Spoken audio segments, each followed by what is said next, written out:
하나님께서는 모세를 통해서 이스라엘 백성들에게 우상 숭배를 금지하는 명령을 하셨습니다.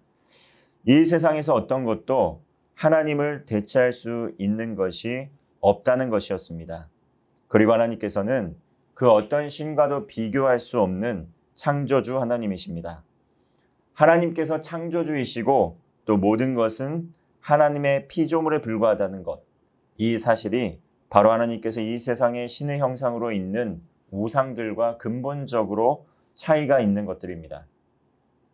오늘 본문에서는 창조주 하나님께서 이 세상의 어떤 신과도 비교할 수 없는 분이시고 이 세상에서 신이라고 불리는 그 어느 것도 지금까지 하나님께서 하신 일을 하지 못했다는 것을 증거하고 있습니다. 32절의 말씀입니다. 내가 있기 전 하나님이 사람을 세상에 창조하신 날부터 지금까지 지나간 날을 상고하여 보라. 하늘 이 끝에서 저 끝까지 이런 큰일이 있었느냐? 이런 일을 들은 적이 있었느냐?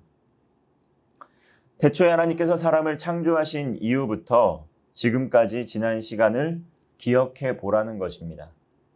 하늘 이 끝에서 저 끝, 곧 온 세상에서 이러한 기이한 일이 있었는지 그리고 들어본 적이 있었는지 한번 물어보시는 것입니다.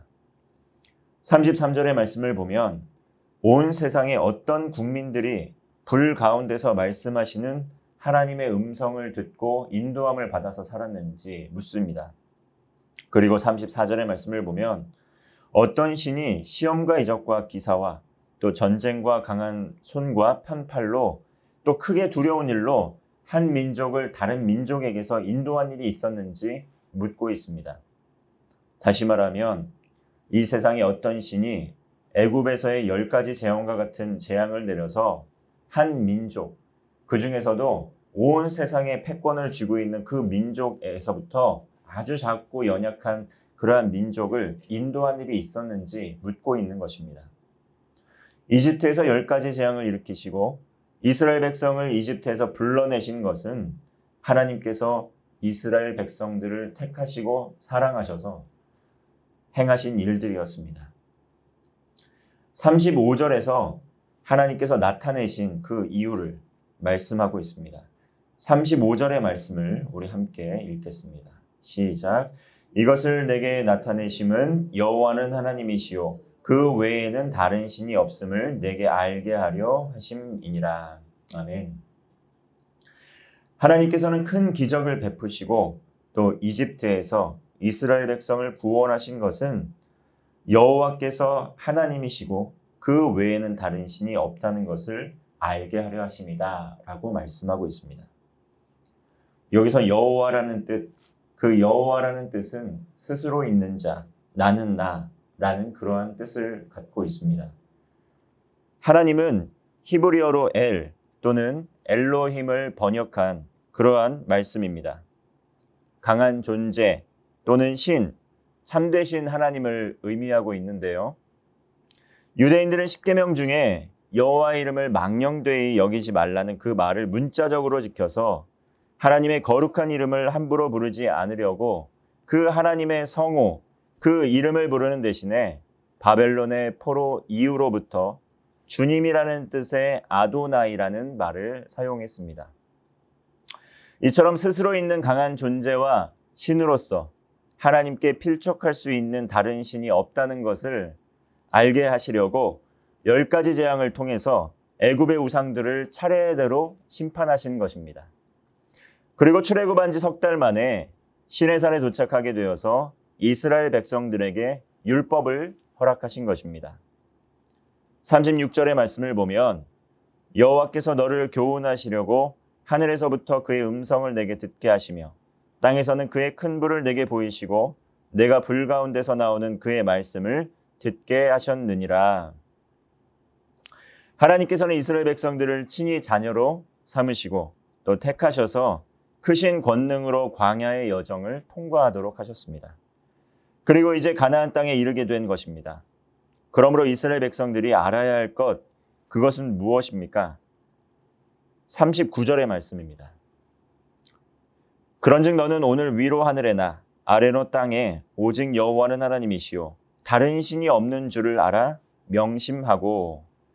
이처럼 위로는 하늘, 아래로는 땅에서 오직 여호와께서 하나님이시고 다른 신이 없다라는 것을 가슴에 새기라고 명령하고 있습니다. 그리고 하나님의 명령을 지킬 때에 하나님께서 선물로 주신 땅을 차지하고 오랫동안 복을 누릴 수 있다는 것입니다. 우리가 이 세상에서 형통함을 누릴 수 있는 누릴 수 있는 비결, 그것은 무엇입니까? 그것은 창조주 하나님을 우리의 삶의 구주로 모시고 살아가는 것밖에 없다라는 것을 말씀하고 있습니다. 우리 다 함께 40절의 말씀을 함께 합독하시겠습니다. 오늘 내가 내게 명령하는 여호와의 규례와 명령을 지키라. 너와 내 후손이 복을 받아 내 하나님 여호와께서 내게 주시는 땅에서 한없이 오래 살리라. 아멘. 이렇게 하나님께서 명령하시는 규례와 명령을 지키면서 또 그렇게 살아가게 될 때, 그리고 후손들에게 그런 것들을 가르치고 그러한 삶의 도에서 떠나지 않도록 가르치며 살아가게 될 때 하나님께서 우리에게 선물로 주신 그 땅에서 한없이 오랫동안 복을 누리며 살 수 있다는 것입니다. 우리가 이 세상에서 형통함의 복을 누리는 것은 아주 어려운 법칙이 아닙니다. 하나님의 말씀을 가까이 하고 그 말씀을 삶의 기준과 잣대로 또 초대하고 그 말씀에 순종하며 살아가게 될 때 하나님께서 선물로 주신 이 땅에서 하나님의 나라를 이루어가며 복을 누릴 수 있다는 것입니다.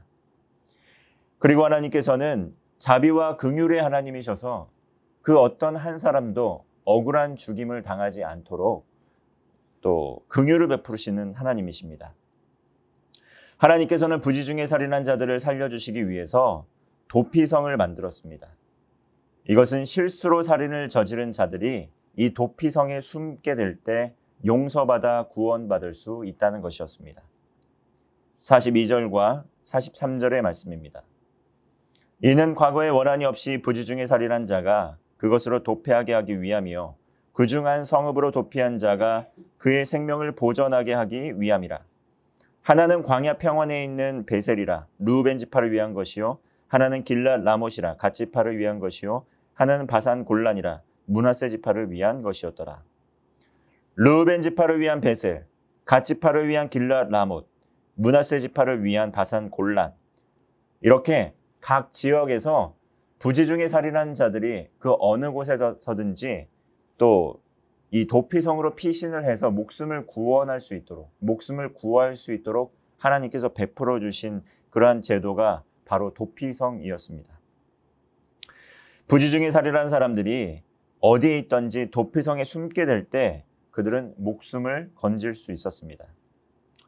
이처럼 하나님께서는 도피성을 마련하셔서 억울한 상황 속에서 목숨을 구하기 위해 피할 곳을 찾는 이들을 위한 피난처가 되어 주셨습니다. 언제든지 억울한 상황 가운데에서 마음을 돌이키고 또 도피성으로 나가게 될 때 목숨을 건질 수 있다라는 것입니다. 우리가 믿는 하나님께서는 여호와 하나님이십니다.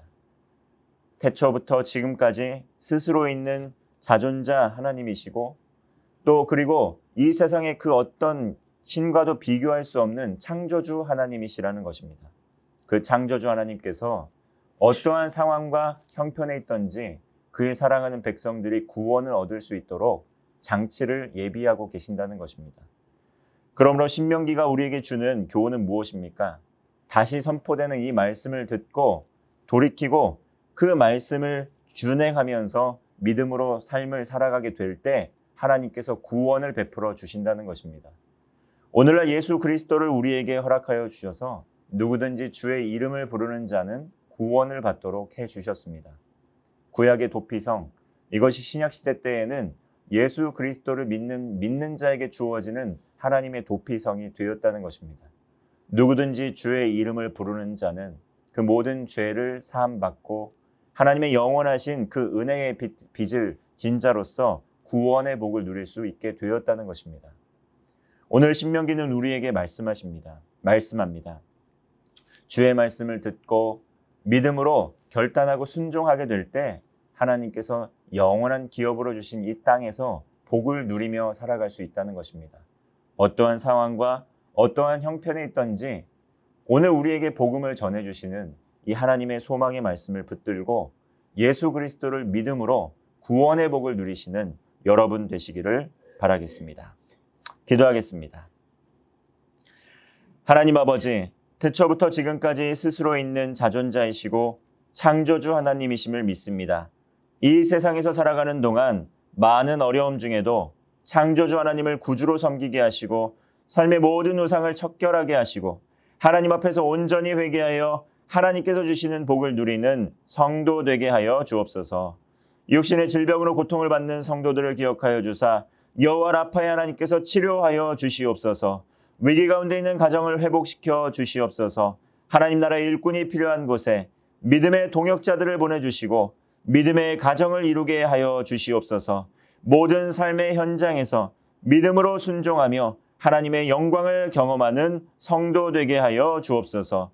오늘 하루 지금도 역사하시고 살아계시는 하나님의 크고 놀라운 일을 행하실 것을 믿사오며 예수님의 이름으로 기도하옵나이다. 아멘.